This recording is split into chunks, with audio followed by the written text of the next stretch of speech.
அனைத்து ஆன்மீக அன்பர்களுக்கும் எனது அன்பான வணக்கங்கள். இன்னைக்கு நாம பிறக்கும் பொழுது இயற்கையாகவே 100% வீரத்தோடும், துணிச்சலோடும் பிறந்திருக்கக்கூடிய 3 பெண்களின் ராசிகளை பற்றி தான் தெரிஞ்சுக்க போறோம். ஆமாம் நண்பர்களே, ஜோதிட சாஸ்திரங்களில் இந்த 3 ராசியில் பிறக்கக்கூடிய பெண்களுக்கு இந்து மத புராணங்களில் சொல்லக்கூடிய அதீத சக்தி வாய்ந்த கடவுள்களுடைய குணாதிசயங்களும், அம்சங்களும் நிறைந்திருப்பதால் இந்த பெண்கள் தன்னுடைய வாழ்க்கையில் அதிக அளவான வீரத்தோடும், மனத்துணிச்சலோடும், எப்பேற்பட்ட கடினமான சூழ்நிலைகளையும் தாங்கக்கூடிய இதயத்தோடும் பிறந்திருப்பார்கள் அப்படின்னு சொல்லப்படுது. அதனால மிகுந்த துணிச்சல் மிக்க அந்த 3 பெண்களின் ராசிகள் என்னென்ன அப்படிங்கிறதுதான் இந்த பதிவின் மூலமா நாம இன்னைக்கு தெரிஞ்சுக்க போறோம். அதனால நண்பர்களே, இந்த பதிவை ஸ்கிப் பண்ணாமல் கடைசி வரைக்கும் முழுமையாக பார்க்க முயற்சி பண்ணுங்க. அது கூடவே உங்களுடைய ராசி என்ன, உங்களோட நட்சத்திரம் என்ன அப்படிங்கிறதையும் மறக்காம கமெண்ட் பாக்ஸ்ல சொல்லுங்க. அது கூடவே இந்த பதிவு பிடிச்சிருந்துச்சுன்னா லைக் பண்ணிட்டு தொடர்ந்து சப்ஸ்கிரைப் பண்ணி சப்போர்ட் பண்ணுங்க. வாங்க இப்ப பதிவுக்குள்ள போகலாம். அந்த வகையில் நண்பர்களே, நம்ம முதலில் பார்க்கக்கூடிய வீரம் பொருந்திய பெண்களின் ராசி கடகராசி. ஆமாம் நண்பர்களே, இந்த கடகராசியில் பிறந்த பெண்களுக்கு பார்வதி தேவியின் அவதாரமான துர்கா தேவியின் அருளும் அம்சமும் பரிபூரணமாக இருக்குமாம்.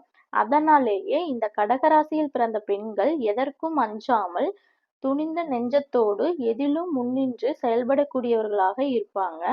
அதிகமான ஆளுமை, தலைமை தத்துவ பண்பு, மிகுந்த வீரம் போன்றவை இவர்களுடைய இயல்பான குணங்களாகவே இருக்கும். இவர்களுடைய வாழ்வில் எவ்வளவுதான் துன்பங்களும் பேரிடங்களும் வந்தாலும் கூட அவற்றை தாங்கக்கூடிய அசையாத நெஞ்சம் கொண்டவர்களாக இருப்பாங்க. தன்னுடைய வாழ்வில் எந்த ஒரு விடயத்தையும் ஆராய்ந்து தெளிவோடு சிந்தித்து செயலாற்றி வரக்கூடியவராகவும் இருப்பாங்க.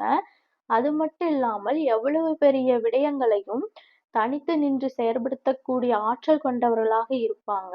இவர்களை அவ்வளவு எளிதில் யாராலும் பயமுறுத்த முடியாது அப்படின்னு சொல்லியும் சொல்லப்படுது. அதனால நீங்க கடகராசியில் பிறந்த பெண்களாக இருந்தீங்க அப்படின்னா தொடர்ந்து துர்க்கை அம்மனை வழிபடுவதன் மூலமாக மிகுந்த பலசாலிகளாக வாழ முடியும். அடுத்து இரண்டாவது சிம்மராசி பெண்கள். இந்த சிம்மராசியில் பிறந்த பெண்களுக்கு விஷ்ணு பகவானின் அவதாரமான நரசிம்மன் அருளும் சூரிய தேவனுடைய அருளும் இருப்பதால் இவர்கள் மிகுந்த ஆளுமை குணம் கொண்டவர்களாகவும் எந்த ஒரு விடயத்தையும் கூர்மையாக கவனித்து ஆராய்ந்து செயல்படக்கூடியவராகவும் இருப்பாங்க. மிகப்பெரிய முன்மாதிரியாக வாழக்கூடிய குணம் இவர்களுக்கு இருக்கும். எவ்வளவு பெரிய துன்பங்களையும் மிக எளிமையாக நகர்ந்து தன்னுடைய லட்சியத்தை நோக்கி நகரக்கூடியவராகவும் இருப்பாங்க. அதே சமயம் இந்த சிம்மராசி பெண்கள் மிகுந்த கோபக்காரர்களாகவும் இருப்பாங்களாம். சின்ன சின்ன விடயங்களுக்கு கூட உடனடியாக உணர்ச்சிகளை வெளிப்படுத்தக்கூடியவராக இருப்பாங்க. அதே சமயம் மிக பெரும் கூட்டத்தை கூட தனி ஒருவராக வழிநடத்தி செல்லக்கூடிய தலைமை தத்துவ பண்பு இவர்களிடத்தில் இருக்கும். அடுத்தது மூணாவதா விருச்சிக ராசி பெண்கள். இந்த ராசியில் பிறந்த பெண்களுக்கு முருகப்பெருமானுடைய அம்சம் பரிபூரணமாக இருப்பதால் இவர்கள் மிகப்பெரிய வீரர்களாகவும் எதற்கும் அஞ்சாத நெஞ்சம் கொண்ட துணிந்த நபர்களாகவும் இருப்பாங்க.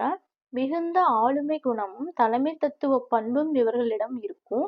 அதே சமயம் திறமையான பேச்சாற்றல் கொண்டவர்களாகவும் வசீகரிக்கும் செயல்களை செய்யக்கூடியவராகவும் இருப்பாங்க. அது மட்டும் இல்லாமல் அநியாயத்தை தட்டி கேட்கக்கூடியவராகவும் அநியாயத்திற்கு எதிராக போராடக்கூடியவராகவும் இருப்பாங்க. அது மட்டும் இல்லாமல் எப்பொழுதும் தான் நினைப்பதையே செய்யணும், சுதந்திரமாக வாழணும் அப்படின்னு விருப்பம் கொண்டவராகவும் அந்த விருப்பத்தை போராடி வென்று பெறக்கூடியவராகவும் இருப்பாங்க. சரி நண்பர்களே, இன்னைக்கான இந்த பதிவு இவ்வளவுதான். அடுத்த ஒரு அற்புதமான பதிவில் சந்திக்கும் வரை நன்றி, வணக்கம்.